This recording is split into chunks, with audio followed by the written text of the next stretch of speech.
Let me just first welcome all of you here. What we want in Pakistan is closer relationship with the Chinese media, and especially from the Prime Minister and his office, we want to have a closer liaison. We have probably one of the most deepest, strongest relationship between China and Pakistan. But the interaction between our medias, our cultural interaction is not as good as a political relationship.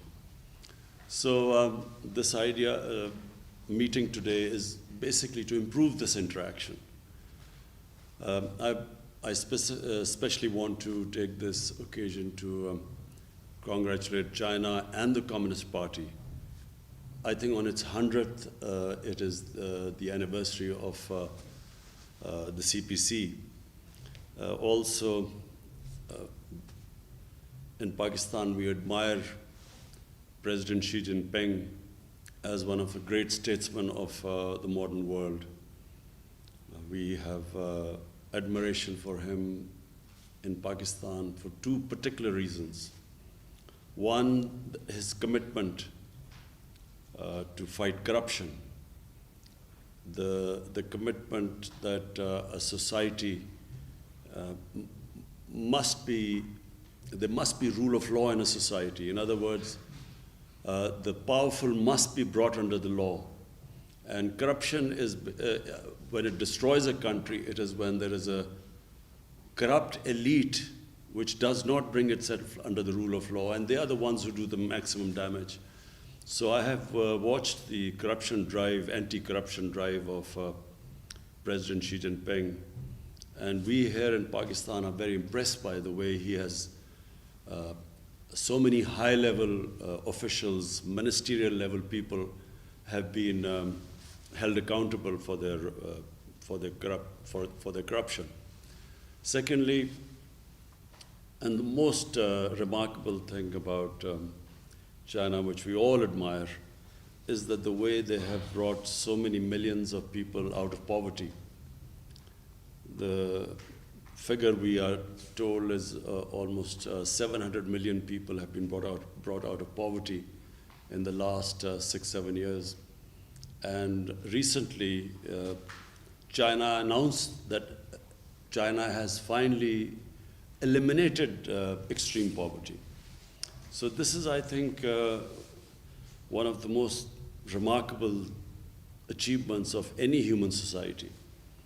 I don't think there is any precedent in history of a society achieving these great goals. And the third thing is that we in Pakistan are committed to strengthen our relationship with China politically, as well as in terms of economy and trade. CPEC is a flagship program in the BRI, and for Pakistan it is one of a program which gives us the greatest optimism and hope for our future economic development. And we have a high-level committee now to follow the CPEC projects. I'm going to Gwadar next week to oversee the projects, the pace which they are moving on, and to make sure that we meet our timelines. And then I'm hoping, Chinese labor also. yes, meeting the Chinese labor, who are working here, and yes, talk to them, interact with them. But also, I look forward to my trip to China, which is in the offing in the next month, 2 months, and to further strengthen both our political ties and our economic ties. Please go ahead. So, as Your Highness just said, that in 2020, the Communist Party already make a huge success in helping its people eliminate poverty. Also, it helps the country to navigate its people throughout the pandemic while achieve the positive GDP growth. So the CPC is continually using its people-centered policy, so towards its people and towards governing this country. So how do you comment on this people-centered policy, and how do you think is CPC's role in the development of China? You see, the CPC is a unique model. Until now, we were told that the best way of societies improving themselves is the Western system of democracy. And we were told that that is the best way of progress of a society. But what the CPC has done is that it has brought this alternate model, and they have actually beaten all Western democracies in the way they have brought up merit in the society. You see, what is remarkable, a society succeeds if that society has systems which bring two things forward: meritocracy and accountability. Accountability of the ruling elite, which means a transparent system, which is very important for progress, and secondly, which brings up merit in a society. So until now, the feeling was that democracy is electoral democracy is the best way where you get merit, leadership based on merit, and then hold that leadership accountable. But what CPC has done is that without that electoral democracy, it has actually achieved that and much better. What I saw in China when I visited the Communist Party headquarters and when they gave us briefings, their system of sifting talent and then grooming it and bringing it up, for me, is probably more remarkable than any democratic electoral democracy does not bring up that sort of meritocracy or can hold people accountable. And third thing is that it's a very flexible system. You know, when they want to change something, that system allows them to bring a change. In our society, for instance, in Pakistan, even in Western democracies, it's very difficult to bring change in a system because you're stuck in so many regulations, and democracy straitjackets you. So you cannot always do what is the best for the society because of all the impediments in our system. Whereas I find that in the greatness of the way China has improved so quickly is because they make changes very quickly. They feel that something is not working, they change it. The system allows them to change. And fourthly, of course, the long-term planning. They plan so far ahead. Sometimes in a democracy, in an electoral democracy, you only look for the next 5 years, and it contradicts long-term planning. Hi, Prime Minister. Very grateful. Thank you for hosting this meeting online. I'm Lucian from China Daily. And I got a question. It's been 7 years since China and Pakistan established the diplomatic relationship as well as the friendship between the two. So among all the projects that the two sides have worked on, where do you see the future development direction and the cooperation direction of the China-Pakistan economic corridor, and which areas could be the focus points in the next few years? And how do you think of the importance of such cooperation for both countries? Thank you. Yes, thank you. You see, for me, where I see this relationship moving ahead, and I mean the economic relationship, because there is the political relationship, which is also very strong and moving ahead. But purely the economic relationship, I see the next phase of CPAC. And the next phase is for Pakistan, which is very exciting.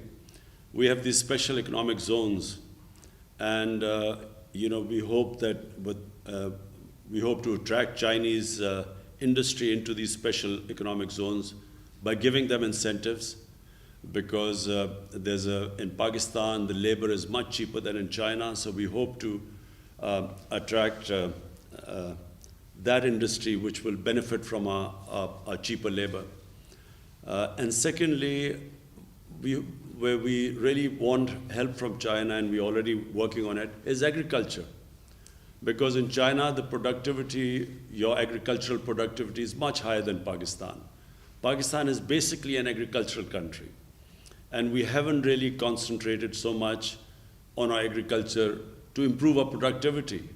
So this is the second phase, because almost half our population lives off agriculture.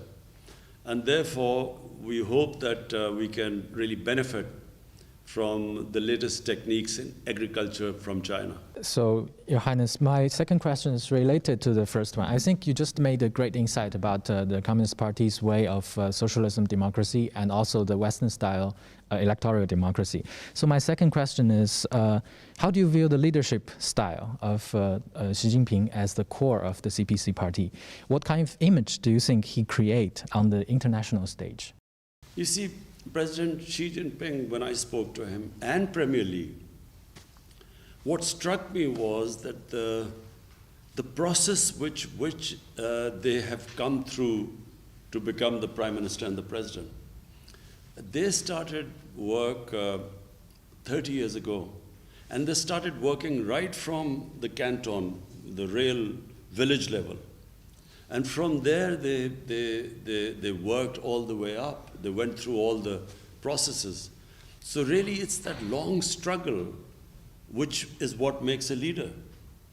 And that sort of process is not prevalent in most of the countries that claim to have electoral democracy. You do not have that sort of process. So you look at the American president, he does not go through that sort of rigorous training for leadership like President Xi Jinping and Premier Li, and the way they work themselves up and the experience they got all the way from village and then to the province and higher levels. So when they get to the top, they are experienced. They completely understand the system. They understand how people live at the bottom, and which is why they have been able to, create this wonder of bringing so many millions of people out of poverty. So this is something quite unique for China. You do not see that in any other democratic system. I think, leave alone the rivalry now between America and China, this economic rivalry.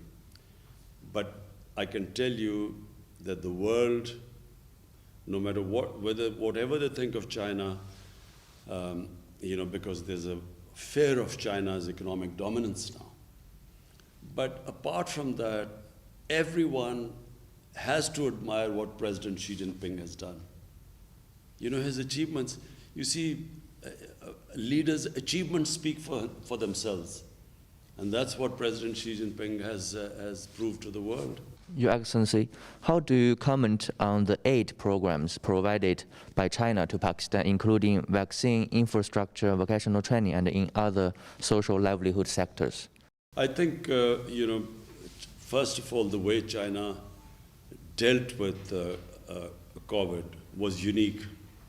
I mean, considering that this pandemic started in China, the way China coped with it, and then when you look at the rest of the world, China really stands out in the way they dealt with this pandemic. And we are very thankful to China because, the way they helped us, the way they donated the vaccine to us.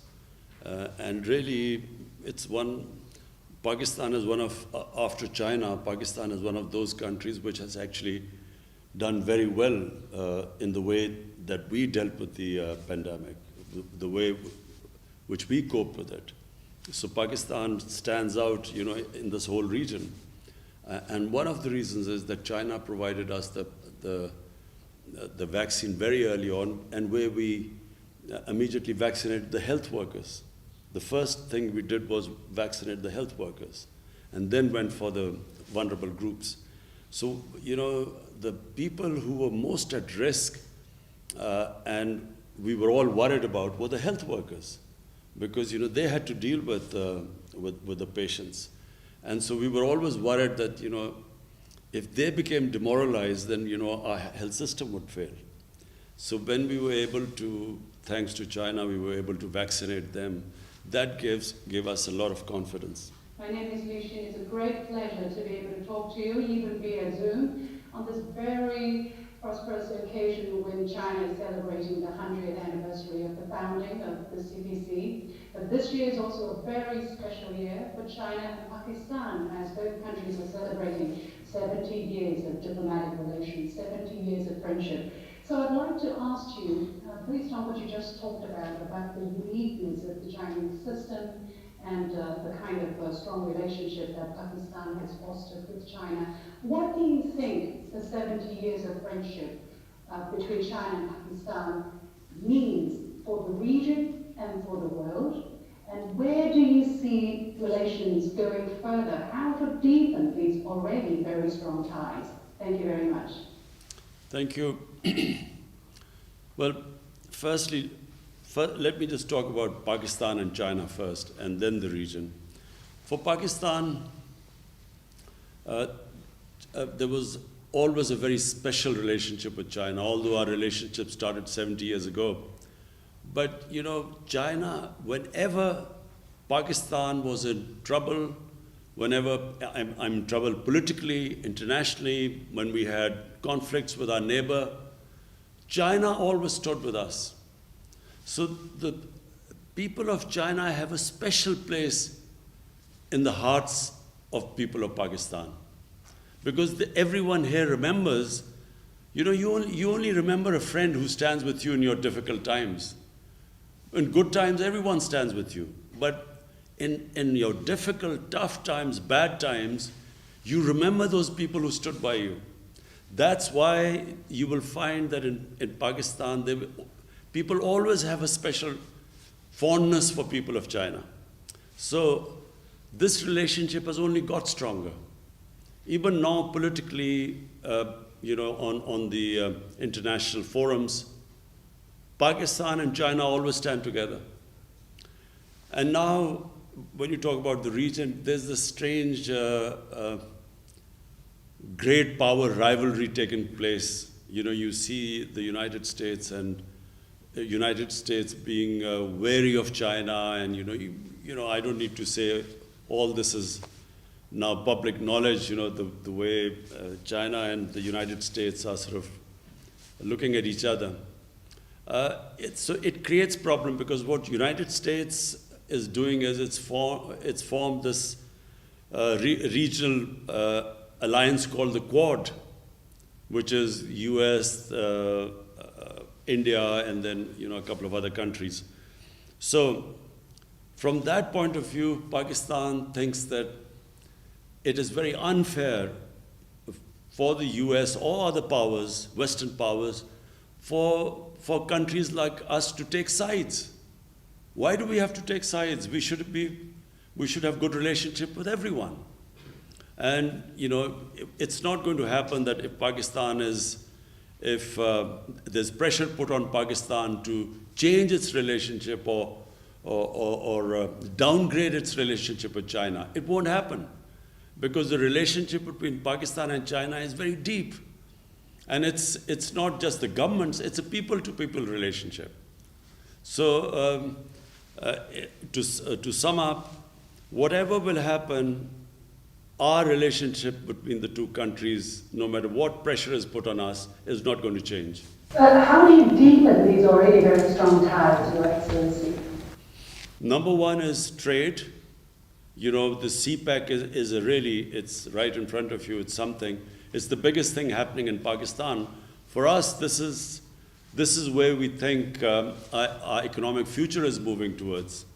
So this is a big economic feature in Pakistan. And then there's the political relationship. And political relationship has got stronger. And it's got stronger because whatever happens in every international forum, Pakistan and China stand together. Mr. Prime Minister, my second question is about Olympic Games. Beijing will host the 2022 Olympic and Paralympic Winter Games next year. So, Your Excellency, how do you comment on China's efforts to host the Games, and what are your expectations for the Games? Well, I watched on television, of course, the Olympics in China. And you always find that a country that is on the ascendancy, its sports also follows in the same direction. It also, in sporting, China, if you look back, China's performance 30 years ago, and now you compare now in Olympics, China is now the emerging power in sports as well. So the two go together, because all the skills, the institutionalization that goes into a nation building and a nation moving forward are exactly the same in which a nation's sports move forward. Because you compete internationally in sports, the better you become, the better your institutions become, which can sift talent and bring merit on the top. So a small country like New Zealand just now, I know you don't play cricket in China, but a country of 5 million people has just won the Cricket World Championship from India, which has 1.3 billion people. And 5 million people, a country of 5 million people has actually won a championship against them, because they have a very good system of sifting, bringing up talent and polishing it. So countries clearly which institutionalize better, they move upwards, because the system of polishing the talent in the country is better than the others. What about China's efforts to prepare for this game, especially in this difficult time of COVID-19? Well, we are just watching in Japan also they're having problems of hosting Olympics. And there's a lot of problem because of COVID. The answer is I don't know really, because we do not know the trajectory of the COVID situation. You think that you've now got under control, and then you have some Delta variant coming in, and then again people get worried. So world is coming to terms with this disease, this pandemic. So we're not in a position right now to make very firm calculations and decisions about the future right now. So the answer is I don't know. Good wishes are due to China. Yes, we wish them all the best. Your excellency मैं ये पूछना चाहूँगा कि चीन की जानिब से Sinkiang में जो मुख्तलिफ़ इक़दामात उठाए जा रहे हैं, उससे अमरीका और चंद दीगर मगरबी ममालिक की जानिब से नस्ल कुशी करार दिया जा रहा है। और अभी G7 का जो समिट हुआ था, उसका एलामिया जारी किया गया 13 जून को। उसमें हांगकांग, सिंकियांग और चंद दीगर जो चीन के इक़दामात हैं, उस पर बेबुनियाद तनकीद की गई है। तो आपकी इस बारे में क्या राय है? You see, first of all, our interaction with the Chinese officials, that version of what is happening in Xinjiang is completely different to the version of what we hear from the Western media and the Western governments. So, because we have a very strong relationship with China, and because we have a relationship based on trust, so we actually accept the Chinese version. You know, what they say about their programs in Xinjiang, so we accept it. The second point is that we find it a little bit hypocritical when there are much worse human rights issues in the world which get no attention. For instance, in Kashmir. Kashmir is a huge human rights problem.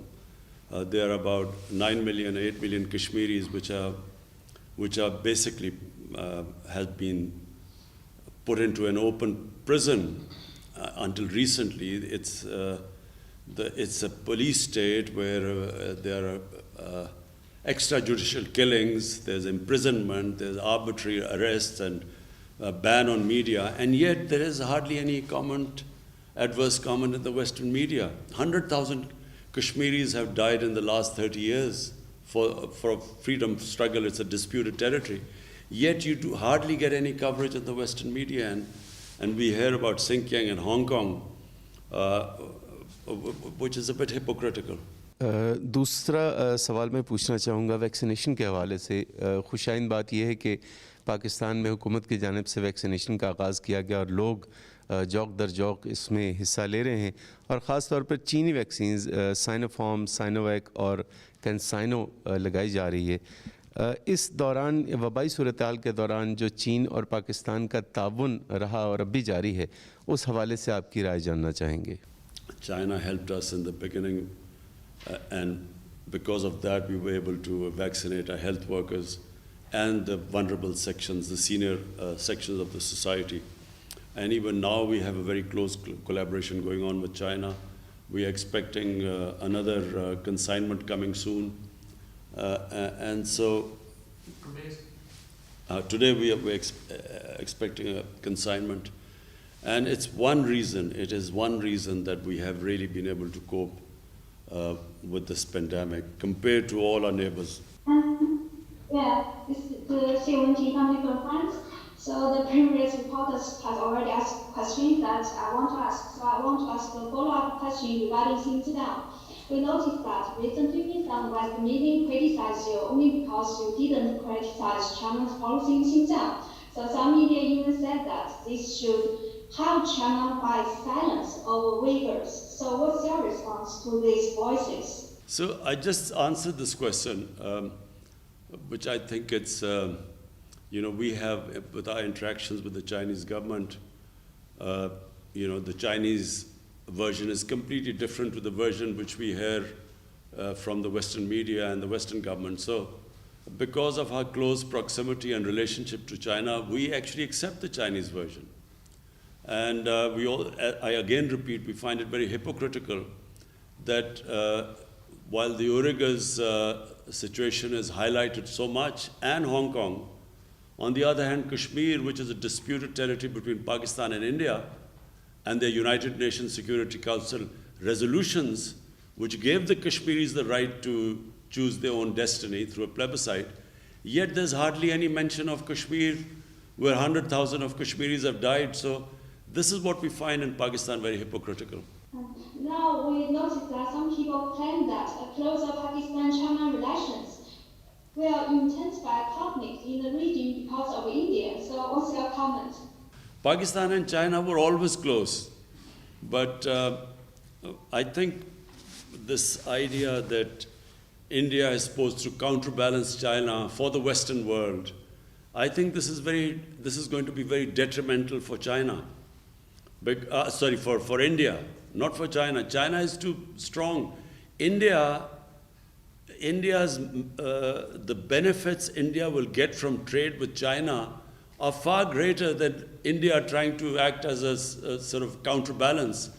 The country that will lose out is going to be India. The relationship, as I said, between China and Pakistan actually has nothing to do with India. We have 70 years of diplomatic relationship, and through all crises in Pakistan's history, China has stood with us. So it really has nothing to do with India. Our relationship is a bilateral relationship, is extremely strong. His Excellency, my question is, now Pakistan and China have set an example for the world about solidarity and cooperation in facing the global challenges. And how do you think the importance of building a closer China-Pakistan community of shared destiny and shared future for mankind? I think what I experienced when I went to, on the invitation of President Xi Jinping, what I noticed was the amount of work China is now doing in terms of improving the environment, fighting global warming. The awareness in China, in fact, President Xi Jinping hosted a program now I forget what city is a special city which is just built. It's an environmentally green city specifically built, which we were invited to. I don't remember the name of the city, but we went there, and everything there is environmentally friendly. So China is making great strides towards that. And I think the future of mankind, the biggest threat mankind faces is through this climate change, global warming. And China really, when President Xi Jinping hosted this conference, he invited leaders from all over the world, and it was just, the theme was how to save mankind from this catastrophe which is called climate change and global warming. Yes. Thank you so much, Excellency, for giving us this opportunity, and it's really great honor for us.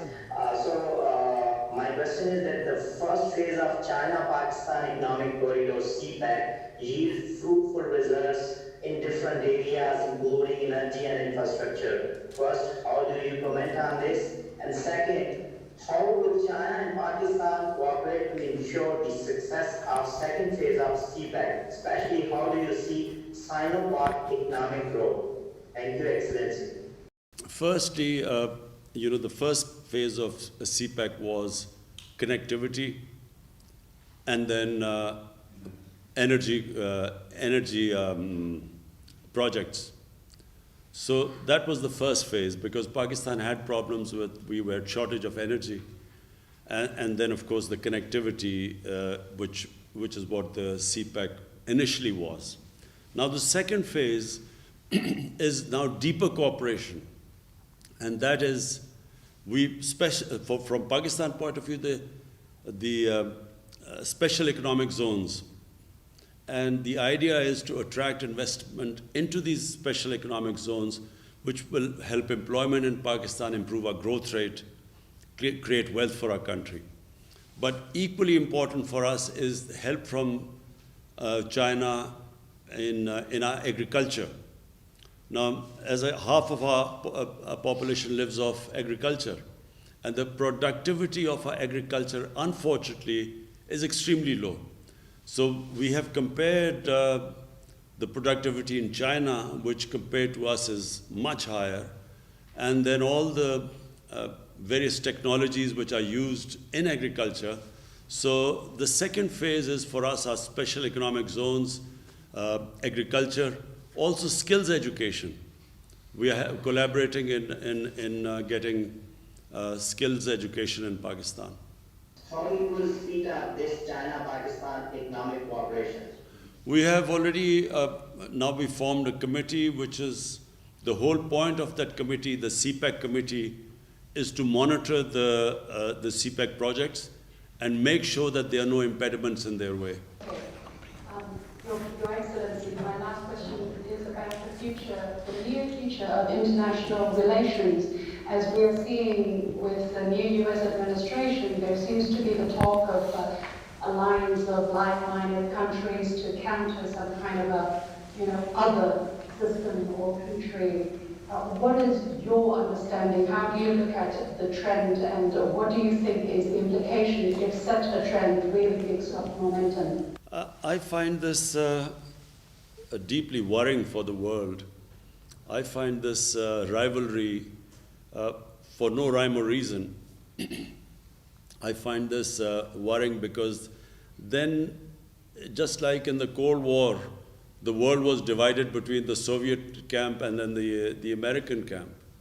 And so it created a lot of problems for countries who, they had to choose sides, either one side or the other.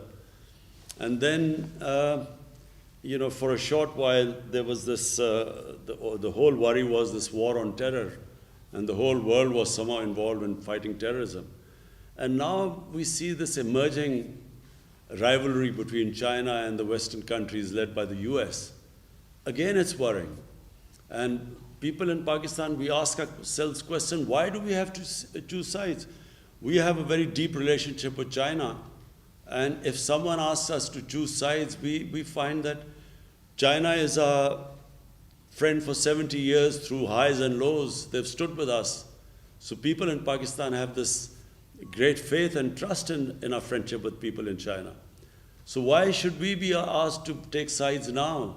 Why can't we have a relationship with everyone? And this is the feeling right now, because I think this what past tells us, this world divided into camps, we find that this is detrimental to the world. How do you see things unfolding in Afghanistan? Well, that's the most difficult question you asked me. Unfortunately, right now we do not have the answer, because no one has the answer. You see, let me just say, the biggest mistake made by the Americans was that they kept on trying to find a military solution in Afghanistan when there was not one. They kept doing the same thing over and over and over again and thought they would get a different result. Because Afghanistan has a history, and they just cannot be dictated from outside. They do not accept outside power intervention. They do not like to be controlled from powers from outside. That's the history. And so even when countries have conquered Afghanistan, like the British did in the 19th century, and then the Soviets invaded Afghanistan in the 20th century, you can invade Afghanistan, but when you stay there, it is very difficult to control the country, because they are very independent-minded people. So this war in Afghanistan went on too long. It has created deep divisions in the Afghan society. When a war goes on for that long, when on both sides people have died, families have suffered, to bring them back together is not very easy. It takes time. And now what you're seeing in Afghanistan is that the moment the Americans decided there was no military solution, they gave a date of exit. And the moment they gave a date of exit, the Taliban, who were opposing the Americans, considered that as a victory. Now, when they think they won the war, it's very difficult to make them, from Pakistan point of view, to make them then come to some sort of a political settlement becomes very difficult. One, because the war went on too long, there are deep divisions. Secondly, once they feel they won the war, it's very difficult to make them now get back together. And so the worrying thing for Pakistan is that if Afghanistan has a civil war there, just like it had civil war after the Soviets left in 1989, then the consequences will be, after Afghanistan, the country that will suffer the most is going to be Pakistan. Because, we have a long border with Afghanistan. Taliban is basically a Pashtun movement, and there are more Pashtuns in Pakistan than Afghanistan. Half the Afghanistan population is Pashtun. So the worry here is that we will be deeply affected if there is a civil war. So therefore, we want there to be a political settlement at all costs. So before concluding this session, I would like to inform the media that Prime Minister has written a special congratulatory letter to President Xi on CPC's 100 years anniversary. Also, Prime Minister has written an op-ed that will appear in Chinese media. I believe this opinion piece. And also, keeping in view the close relationship and the kind of the way CPAC is going, we will interact with Chinese media more regularly, and we will keep inviting friends from Beijing, Shanghai, and also from here. And thank you very much for being part of this session. Thank you.